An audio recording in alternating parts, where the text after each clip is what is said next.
तो हाँ जी सर जी, आपका नाम ध्रुव है। और आपका जो सवाल है मुझे अपनी कुंडली को लेके आपने मुझे बोला है। एक तो आपका अभी कुछ दिन पहले विवाह हुआ था, फरवरी में, और आपकी बात तलाक तक आ पहुंची है। ऐसा क्यों है? दूसरा सवाल आपका है कि आपके कारोबार में दिक्कतें आ रही हैं, कारोबार नहीं चल रहा, ये दिक्कत आ रही है। और आपकी माता की डेथ हो चुकी है, पिता बीमार रहता है। तो आपके कुछ सवाल हैं। अब देखो जी, अगर सिंपल सा बताऊं कि आपकी दिक्कतें क्यों आ रही हैं, सिंपल सा वो कारण है आपका ये राहु ग्रह। राहु के आपके ऊपर चली हुई है बड़ी महादशा। ये सभी दिक्कतें आपकी, चाहे पत्नी से लड़ाई झगड़े हो रहे हैं, कारण है राहु ग्रह। आपकी कुंडली में भाई काल सर्वदोष बना हुआ है। यहाँ पे राहु है, यहाँ पे केतु है, इधर वाला हिस्सा खाली है। और आपकी सातवां घर होता है विवाह का घर। आपकी निवास कुंडली में भी काल सर्वदोष बना है। तो ये वहां पे भी देखो, सातवें अगर में राहु बैठा है, काल सर्वदोष बना है। मतलब ये 80-90% आपकी जो दिक्कतें हैं मैरिज लाइफ वाली, चाहे लगा लो चाहे काम काज में, है राहु की वजह से हैं। राहु की दशा चली हुई है। दूसरा कारण थोड़ा सा गुरु भी है, धन का कारक। ये दूसरे घर का मालक है, नीच का बैठा है, धन धन के घर का मालक होकर, ये भी थोड़ा सा कारण है। मतलब आप ये समझ लो, अगर आप राहु के उपाय करेंगे दिक्कतें आपकी दूर हो जाएंगी। बाकी पहले अभी मैं आपको, सबसे पहले मैं विस्तार में आपको समझाऊंगा कि आपके ग्रह क्या है, क्या अच्छे बुरे कौन से हैं, क्या आपने उपाय करने हैं। सबसे पहले आप समझो कि जो कुंडली होती है इसमें होते हैं टोटल 12 घर। 12 घर मैं लिख देता हूँ। ये आपका है पहला घर, ये है दूसरा घर, तीसरा घर, चौथा, पांचवा, छठा घर, सातवां, आठवां, नौवां, 10वां, 11वां और ये 12वां घर। अब ये जो मैंने 12 घर लिखे हैं, इन घरों से आपके जीवन के बारे में कुछ ना कुछ पता किया जाएगा। जैसे कि पहले घर से देखा जाएगा कि आपका शरीर कैसा होगा, हेल्थ कैसी होगी, स्वभाव कैसा, रंग रूप कैसा, पर्सनैलिटी कैसी। दूसरे घर से आपका धन जोड़ना देखेंगे। तीसरा घर छोटे भाई बहनों का है। चौथा घर माता, मकान, वाहन। पांचवा घर आपके बच्चों का है। छठा घर है शत्रु, रोग और कर्जे का। सातवां घर आपकी भाई पत्नी का है। आठवें घर से आपकी उम्र देखेंगे। नौवें घर से भाग्य। 10वां घर काम काज का है। 11वां घर है लाभ। और 12वें घर से आपके खर्चे देखे जाएंगे। मतलब आपने मेरी दो बातें नोट कर लेनी है। पहली बात, एक तो जो मैंने 12 घर लिख रखे हैं इनको याद कर लो। और दूसरी बात, इन 12 घरों से जो कुछ देखा जाएगा वो याद कर लो। और अब आप ये देखो कि आपने क्या देखना है, वो घर देखो। जैसे कि अगर आपका सवाल है आपकी, मान लो माता को लेके, तो चौथा घर कुंडली में माता का घर होता है। और चौथे घर में लिखा है नंबर 11, जो कि है कुंभ राशि, मालक बना शनि। तो आपकी माता के लिए हमें चौथे घर को और चौथे घर के मालक शनि को देखना पड़ेगा। ऐसे ही अगर आपका सवाल आपके काम काज को लेके है, 10वां घर काम काज का है, और 10वें घर में नंबर 5 लिखा है जो कि सिंह राशि है, मालक बना सूर्य है।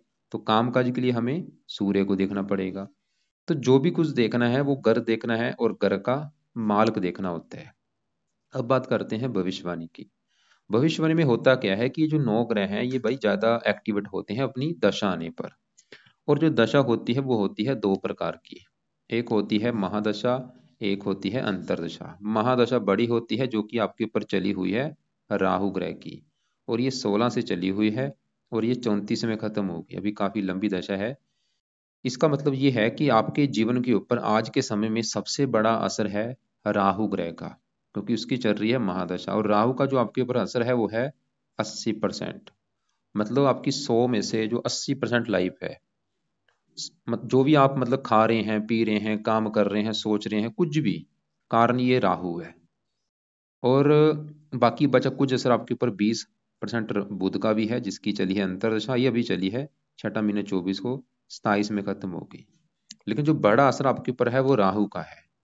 अब अगर आपका राहु जो है, जिसकी दशा आपकी चली है, मतलब आपकी लाइफ में जो भी कुछ हो रहा है राहु की वजह से हो रहा है भाई। तो अगर तो आपका राहु अच्छा निकला कुंडली में, तो आपकी लाइफ में करेगा अच्छा ही अच्छा। अगर बुरा निकला तो लाइफ में बुरा ही बुरा करेगा। लेकिन आपका जो राहु है ये मुझे अच्छा नहीं लगा। क्यों नहीं लगा? सबसे बड़ा कारण, काल सर्वदोष बना हुआ है। यहाँ पे बैठा है राहु, यहाँ पे बैठा है केतु। मतलब इधर वाला हिस्सा देखो पूरा खाली पड़ा है, सभी ग्रह हैं उस साइड में।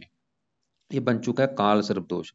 और जब काल सर्पदोष बनता है, ये एक सबसे बड़ा दोष होता है कुंडली में।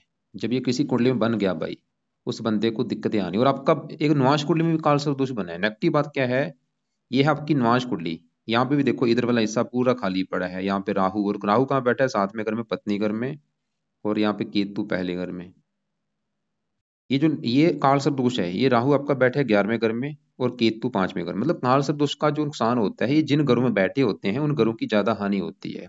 जैसे केतु 5वें घर में बैठा है तो 5वें घर की हानि करेगा, जो कि है संतान का घर, ये आपको संतान संबंधी दिक्कतें पैदा कर देगा। ऐसे राहु 11वें घर में बैठा है, 11वां घर होता है आमदनी का घर, लाभ, इच्छा पूर्ति, बड़े भाई बहन, ये चीजें 11वें घर से देखते हैं। 10वां घर तो होगा काम काज, आप जो काम काज करेंगे, अब उसमें आपको प्रॉफिट होगा जो नहीं 11वें घर से। और 11वें घर में राहु, क्योंकि काल से उस बनने की वजह से राहु 11वें घर की हानि करेगा, आपके कामों में लाभ नहीं मिलेगा, प्रॉफिट नहीं होगा, आपकी आमदनी कम होगी, खर्चे बढ़ा देगा। अब राहु देखो जी, इसके साथ यहाँ पे मंगल चंद्रमा बैठे हैं, ये दोनों को भी खराब कर रहा है, क्योंकि जब भी राहु के साथ मंगल बैठता है अंगारक दोष बन जाता है। ये आपका जो मंगल चंद्रमा थे ये बहुत अच्छे थे, ये दोनों ग्रहों ने आपके बड़े लेवल पे अच्छे फल देने हैं, अच्छे अभी भी अच्छे फल देंगे, लेकिन इनके जो अच्छे फल हैं वो कम हो चुके हैं। चंद्रमा आपका अच्छा है, मंगल अच्छा है। पहले ये समझो इनकी अच्छी बल क्या है। ये जो चंद्रमा है ये है इस घर का मालिक 9वें घर का। 9वें घर से देखा जाता है भाग्य। अगर आपका भाग्य देखना है 9वें घर से, 9वें घर में नंबर 4 लिखा है, कर्क राशि मालक चंद्रमा, तो भाग्य देखा जाएगा चंद्रमा से, जो कि बैठा है 11वें घर में। और चंद्रमा यहाँ पे मंगल के साथ बैठक योग बना है लक्ष्मी योग। मतलब चंद्रमा तो ये दिखा रहा है कि आपको भाग्यशाली बनाएगा, भाग्यवंशी, आपकी इच्छाएं पूरी कर देगा, लाभ देगा, इनकम देगा। लेकिन चंद्रमा के अच्छे फलों में कमी आ चुकी है भाई, राहु साथ में बैठने की वजह से। ऐसे मंगल आपका अच्छा, मंगल इस घर का माल का पहले घर का, पहले घर में जो 8 लिखा है माल का मंगल, और मंगल बैठे 11वें घर में। मंगल तो ये दिखा रहा है आपका शरीर अच्छा रखेगा, सेहत अच्छी, स्वभाव अच्छा, रंग रूप अच्छा। तो चंद्रमा मंगल भाई बहुत अच्छे थे, लेकिन इन दोनों के अच्छे फल में कमी आने का जो कारण है, साथ में राहु बैठा है। क्योंकि ये जो ग्रह होते हैं आपस में दुश्मन भी होते हैं, मित्र भी होते हैं। तो राहु मंगल और चंद्रमा को अपना दुश्मन मानता है। तो राहु ने आपके मंगल को भी खराब कर दिया है, अंगारक दोष बना है। और चंद्रमा के साथ बैठा है तो यहाँ पे एक दोष बनता है, चंद्र राहु जब एक साथ बैठते हैं चंद्र ग्रहण दोष बनता है। तो चंद्रमा देखो जी, जैसे कि माता का कारक है, माता संबंधी दिक्कतें, मन का कारक है, मानसिक चिंता देगा, भाग्य का कारक है, भाग्य संबंधी दिक्कतें। ऐसे मंगल आपके शरीर का मालक है, हेल्थ खराब करेगा, लाइफ में स्ट्रगल, दिक्कतें, परेशानियां। बस आपको कहने का मेरा मतलब ये है कि आपका जो राहु है इसका सही होना बहुत जरूरी। जो भी दिक्कतें आ रही हैं मैं लिख के दे सकता हूँ, राहु की वजह से है। और आप चाहे नोट कर भी लेना कि जब से ये दशा चली है 16 से, तब से आपकी कोई ना कोई दिक्कतें आ ही रही होंगी। अब राहु की 3 दृष्टियां भी होती हैं। 5वीं पड़ेगी तीसरे घर के ऊपर, 7वीं पड़ेगी संतान के घर के ऊपर, 9वीं पड़ेगी 7वें घर के ऊपर, जो कि है 7वां घर पत्नी का घर। ये पत्नी संबंधी दिक्कतें पैदा करेगा। राहु देखो जी, पत्नी संबंधी जो दिक्कतें पैदा कर रहा है, सवाल है कि राहु पत्नी संबंधी दिक्कतें पैदा क्यों कर रहा है। उसका सबसे बड़ा कारण है, ये जो राहु है ये निवास कुंडली में 7वें घर में बैठा है, ये सबसे बड़ा कारण है। अगर आपकी पत्नी संबंधी जो राहु दिक्कतें मैंने बोला है कर रहा है, क्यों कर रहा है, क्योंकि भाई ये देखो, ये आपकी मैंने डिटेल भरी। अब डिटेल भरने के बाद ये कुंडली आपकी आई है लगन कुंडली जिसको कहते हैं, और लगन कुंडली में 7वां घर जो होता है ये विवाह का घर होता है। ऐसे जो निवास कुंडली होती है, निवास कुंडली के लिए निवास कुंडली देखते हैं बिल्कुल बारीकी में विवाह के लिए। अब आपकी हमने ये देखो ये आ चुकी है निवास कुंडली। अब ये 7वां घर निवास कुंडली में पत्नी का होता है, 7वें घर में देखो राहु बैठा है। और इधर वाला हिस्सा देखो पूरी गौर तरह से, आपको कोई ग्रह नजर नहीं आ रहा, सभी ग्रह हैं इस साइड में। तो ये जो एक तो वैसे राहु 7वें घर में अच्छा नहीं माना गया किसी भी कुंडली में, 7वें घर में जब ये बैठता है तो दिक्कतें पैदा कर देता है। क्या दिक्कतें होती हैं ऐसे जो लोगों को, जहाँ तो ये तलाक करा देता है या पति पत्नी में लड़ाई झगड़े होते हैं, कोई ना कोई दिक्कतें आती हैं। और ऊपर से काल सर्पदोष बनने की वजह से इसके बुरे फल 50 गुना बढ़ जाएंगे। अब आपको समझ आ रहा होगा कि मैं क्या कहना चाह रहा हूँ। आपको बस मैं यही कहना चाह रहा हूँ कि भाई आप इस राहु के पाए करो। राहु सही होगा तभी आपका काम काज चलेगा, राहु सही होगा तभी आपकी जो मैरिज लाइफ की दिक्कतें हैं वो दूर होंगी, तभी आपकी मानसिक चिंता दूर होगी, भाग्य साथ देगा, कामों में लाभ होगा, हजारों फायदे होंगे इस राहु को सही करने से। अब राहु के क्या उपाय हैं वो आप लिख लो। तो राहु के उपाय देखो जी, क्योंकि एक तो उपाय तो ये काम चलेगा, क्योंकि राहु एक दानव ग्रह है, तो काफी आपको पाठ पूजा उपाय करने पड़ेंगे। सबसे पहले नंबर पे है आप इसके संकल्प लेके एक बार मंत्र पूरे करो, जो कि है 18,000। ये आपका फर्स्ट काम है। तो ये मंत्र आपने शुरू करने हैं भाई इस शनिवार के दिन। अभी जो शनिवार आएगा उसकी करो वेट। शनिवार को रात के समय संकल्प लेना। रात संकल्प कैसे लेना, आप ये बोलना कि हे राहु देवता जी, मेरा नाम ध्रुव है, मेरी जात ये है, गोत्र ये है। राहु देवता जी, आपकी मेरे पर चली हुई है बड़ी महादशा, और आप मेरी कुंडली में काल से कुछ भी लेके बैठे हैं, और मुझे अभी काफी दिक्कतें आ रही हैं, काम काज में भी दिक्कतें आ रही हैं। मुझे पता चले जो भी दिक्कतें मेरी आ रही हैं वो बड़ा कारण आप हैं, चाहे वो काम काज की दिक्कतें हैं, चाहे मेरी पत्नी से लड़ाई झगड़े हो रहे हैं, वो भी दिक्कतें आप हैं। प्लीज़ मैं चाहता हूँ आप मुझे बुरे फल ना दो, मुझे अच्छे फल दो। इसलिए आपके जो मंत्रों की संख्या है वो मैं पूरी करने जा रहा हूँ। तो इस प्रकार ये संकल्प लेके भाई ये मंत्र आप शुरू कर लेना। ये मंत्र आपने देखो जी माला ले लो, माला से करने हैं। कितने दिन में पूरे करने हैं? आपके चाहे 11 दिन लग जाए, चाहे 21 दिन लग जाए, चाहे 40 दिन लग जाए। मंत्र क्या है? मंत्र है ओम राम राहवे नमः, ओम राम राहवे नमः। माला से मंत्र करना है। राहु के मंत्र की जाप की विधि क्या है वो आपको मैं वीडियो लग से भेज दूंगा, उसको देख लेना। जब ये आप मंत्र पूरे कर लेंगे फिर क्या करना? मंत्रों को छोड़ देना। फिर आपने दूसरे उपाय को शुरू करना है जो कि है राहु कवच का पाठ। ये है भाई पाठ, 2 मिनट का पाठ है। इस पढ़ने को 2 मिनट लगते हैं टोटल। तो ये पाठ रोजाना आपने पढ़ना है रात के समय। नहीं पढ़ना आता, ऑडियो लगा के सुन लिया करो। तीसरा उपाय राहु स्रोत का पाठ। तो ये दोनों पाठ आपने पढ़ने हैं रात के समय या सुनने हैं। तो मैंने अभी क्या बोला, सबसे पहले तो मंत्र पूरे करो। मंत्र पूरे करने के बाद ही ये पाठ पढ़ने शुरू कर देना। पहले मंत्र पूरे कर लेना। तो मंत्र पूरे करने के बाद ये दोनों पाठ पढ़ने हैं। नहीं पढ़ने आते कोई बात नहीं, इनकी ऑडियो लगा के सुन लिया करो। और कोशिश करना, मतलब ये छोटे से पाठ है, मतलब दोनों पाठ पढ़ने में आपके 4 मिनट लगेंगे। तो आपने मान लो एक बार पढ़ लिया है, दोबारा फिर पढ़ना, दोबारा पढ़, मतलब रिपीट करना। एक बार मान लो पढ़ लिया है, उसी समय दोबारा फिर पढ़ो। नहीं पढ़ना आता तो सुन लिया करो, मतलब आपने सुन लिया एक बार, इन पाठ को सुन लिया, दोनों पाठ सुन लिया आपने ऑडियो लगा के, तो दोबारा फिर सुन लो, दोबारा फिर सुन लो, ऐसे मतलब दो दो तीन तीन पाठ ये पढ़ा करो या सुना करो। चौथा उपाय राहु का करना है दान। सबसे बेस्ट उपाय दान ही इसको शांत करके इसकी पावर जो 9 है जीरो करेगा। अब राहु ग्रह का दान क्या है वो आपको मैं दान की वीडियो लग से भेज दूंगा कि राहु ग्रह का दान होता क्या है। वो दान अपने भाई कोशिश करो रोजाना करने की। करते रहना दान, दान मत छोड़ना। रोजाना टाइम ना लगे, हफ्ते में 3-4 दिन दान कर दिया करना। पांचवा पाए राहु को सही करने के लिए राहु को सही करने के लिए आपको कुछ देवी देवताओं का सहारा लेना पड़ेगा। जिसमें से सबसे पहले नंबर पे है आप शिव जी की पूजा उपासना शुरू करो। शिव जी के मंदिर जाना शुरू करो। शिव जी का कोई ना कोई मंत्र आप किया करो, चाहे वो ओम नमः शिवाय है, चाहे शिव चालसा है। दूसरा काम दुर्गा चालीसा पढ़ सकते हो, उससे भी राहु अच्छा होता है। या माता सरस्वती की भी पूजा उपासना से राहु अच्छा होता है। तो ये आपने भाई उपाय करने हैं। वैसे एक आपको मैं वीडियो भेजूंगा कि राहु की दशा आने पर क्या उपाय करने चाहिए, उस वीडियो को आप एक बार देख लेना। तो हमने अभी देखो जी क्या देखा कि आपकी ऊपर चल रही है बड़ी दशा राहु की, और राहु ने पूरी कुंडली का सत्यानाश कर रखा है। वो उल्टा नमाज कुंडली में भी काल सर्वदोष लेके बैठा है, यहाँ पे भी नमाज कुंडली में राहु। अगर आपका देखो जी सवाल ये है कि राहु खराब है क्यों, अगर आपका मन में ये है कि राहु क्यों खराब है, उसका कारण है काल सर्प दोष। अगर यहाँ पे इधर कोई ग्रह बैठे होते तो इसने राहु ने इतने बुरे फल नहीं देने थे। ये काल सर्प दोष बनने की वजह से खराब हो जाए, क्योंकि देखो जी काल सर्प दोष को एक अच्छा नहीं माना गया। होता क्या, राहु क्या है, एक सांप है। ये सांप मान लो सांप का सर है और केतु इसकी पूंछल है। इन्होंने सभी ग्रहों को कैद कर रखा है। अब जो क्योंकि काल सर्प दोष का नुकसान क्या होगा, राहु एक तो 11वें घर की हानि कर रहा है, ऐसे केतु आपके 5वें घर की हानि करेगा। ये जो 5वां घर है ये है संतान का घर। अगर हमने आपकी भाई संतान का सुख देखना है, संतान कैसी होगी, 5वां घर देखेंगे। और आपको मैंने एक फार्मूला समझाया था कि घर का मालक देखना होता है। तो 5वें घर में नंबर 12 लिख रखा है, 12 है मीन राशि, मालक बना ये गुरु। तो आपकी संतान के लिए हमें गुरु को देखना पड़ेगा। और गुरु के अलावा 5वें घर में शनि और केतु बैठे हैं, इनको भी देखना पड़ेगा। 3 ग्रहों को देखकर डिसाइड होगा आपकी संतान के बारे में। तो अभी क्योंकि 5वें घर में जो केतु है, केतु आपको 5वें घर को खराब कर देगा। कारण क्योंकि काल सर्वदोष बना है। राहु इस घर की हानि करेगा, 11वें घर की लाभ नहीं मिलने देगा, इच्छाएं पूरी नहीं होने देगा। केतु 5वें घर की संतान संबंधी चिंता पैदा करेगा केतु आपको। क्या चिंता करेगा? पांच संतान संबंधी देखो जी चिंता कोई भी हो सकती है, मुझे कन्फर्म नहीं कि वो दिक्कत क्या आएगी, लेकिन कोई भी हो सकती है। जैसे थोड़ा सा टिप दे देता हूँ, जब वैसे ये जहाँ तो आपकी पत्नी का गर्भपात करा देगा, 1-2 गर्भपात होने का योग मुझे दिख रहा है, या संतान आपकी ऑपरेशन के द्वारा होगी। लड़कियां ज्यादा पैदा कर सकता है, लड़का कम होगा, या संतान में देरी कर देगा, या संतान बीमार होगी। संतान संबंधी चिंता आनी है, पक्का कन्फर्म है। उसके 3 कारण हैं। एक तो 5वें घर में केतु, वो कारण हो चुका। अब 5वें घर में जो शनि बैठा है ये भी कारण है, क्योंकि शनि 5वें घर में यहाँ पे जो 12 लिखा गुरु का घर है, और ये गुरु को अपना दुश्मन मानता है।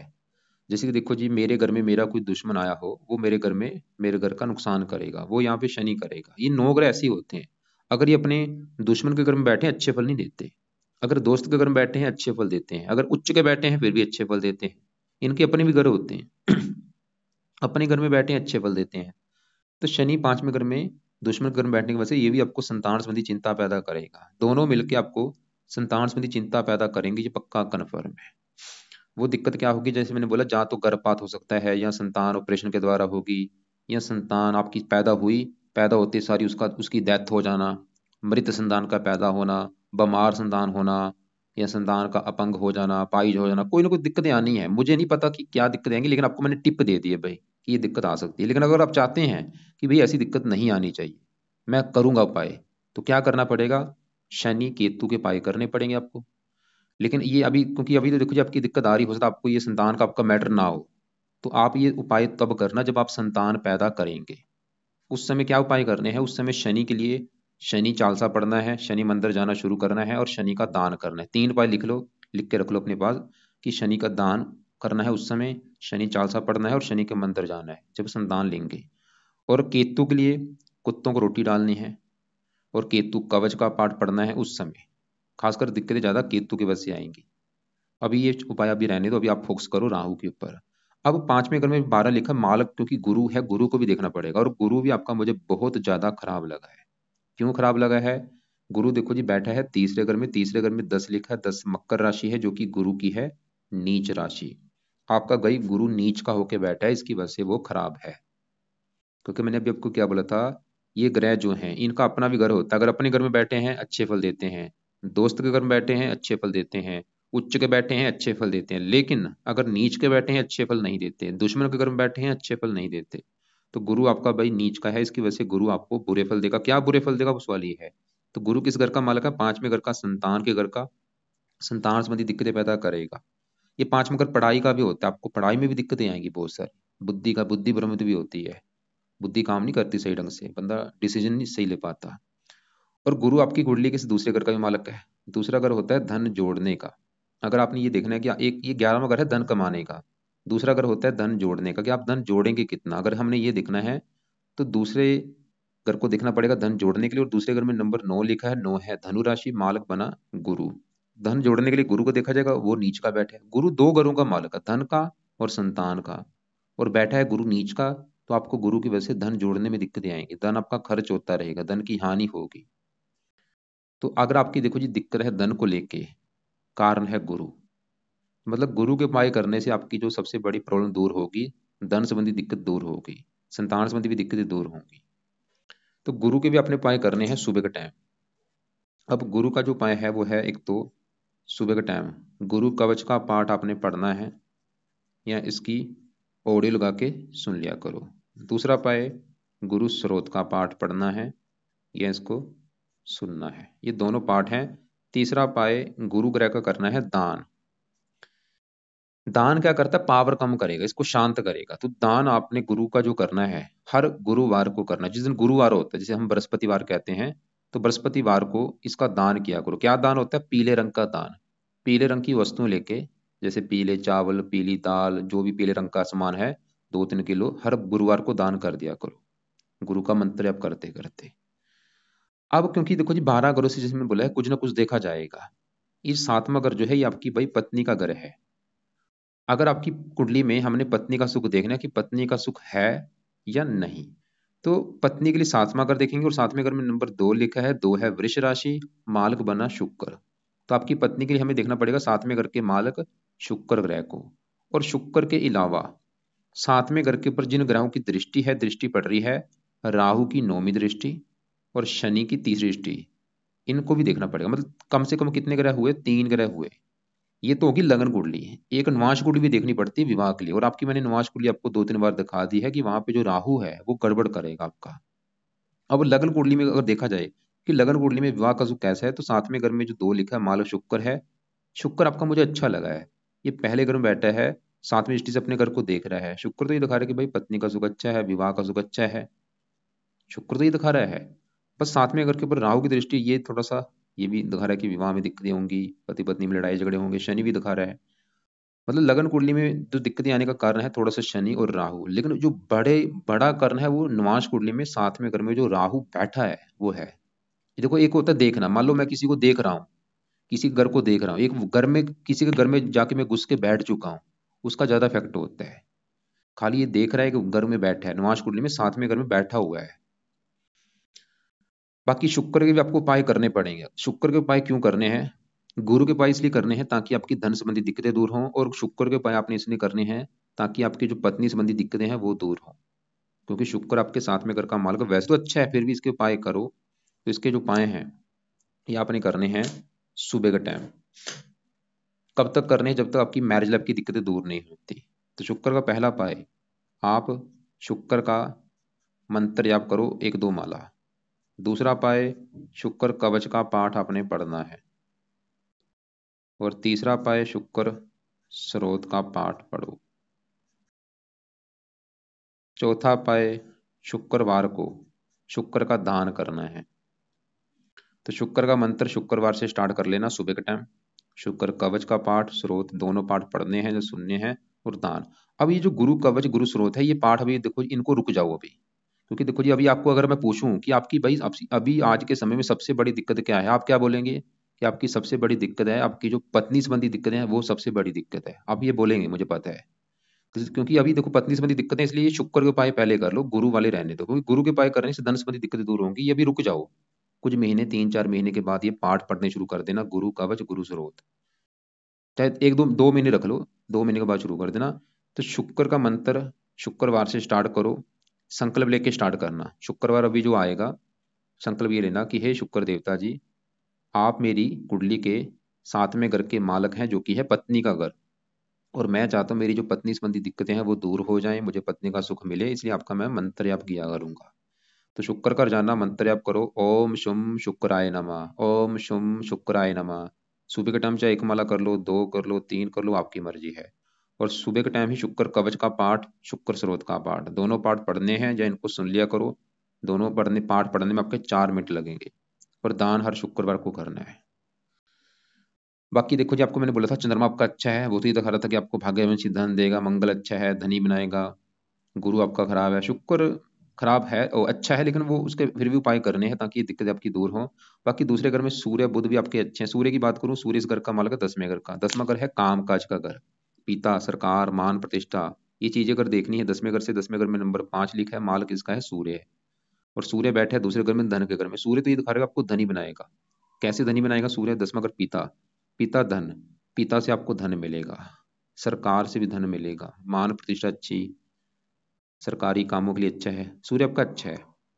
बुध बैठा है 8वें घर का मालिक, अपने घर को देख रहा है, उम्र के लिए अच्छा है। 11वें घर का मालिक का लाभ, धन लाभ देगा। अभी जो बुध की दशा छोटी चली है, ये भी आपका अच्छा है भाई। ये अभी जो चली है, कुछ दिन हुए हैं, देखो 5-7 दिन हुए हैं, ये बुध आपको अच्छे फल देगा। किस मामले में? धन के लिए अच्छा है। बाकी शनि केतु को मैंने उपाय बोले हैं उस समय करना जब आप संतान लेंगे, ताकि ऐसी दिक्कतें ना हो। तो अभी एक और मैं फिर रिपीट करता हूँ, मैंने आपको क्या समझाया है कि आप मेन जो उपाय है वो राहु के करो। राहु सही होगा तभी आपकी दिक्कतें दूर होंगी। और राहु के उपाय क्या क्या हैं?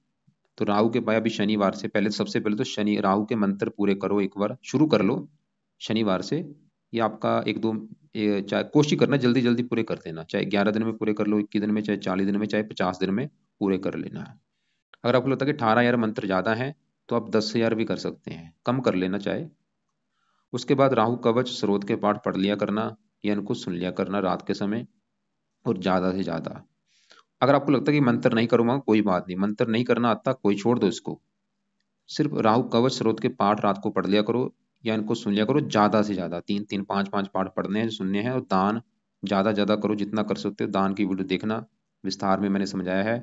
और बाकी मैंने बोला था कि शिव जी हो गया, दुर्गा जी, सरस्वती होगी, इनकी पूजा उपासना करो। और सुबह के टाइम शुक्र का मंत्र, शुक्र कवच स्रोत, दान, ये चीजें होंगी। गुरु के उपाय अभी एक महीने के बाद शुरू कर देना, 1-2 महीने के बाद।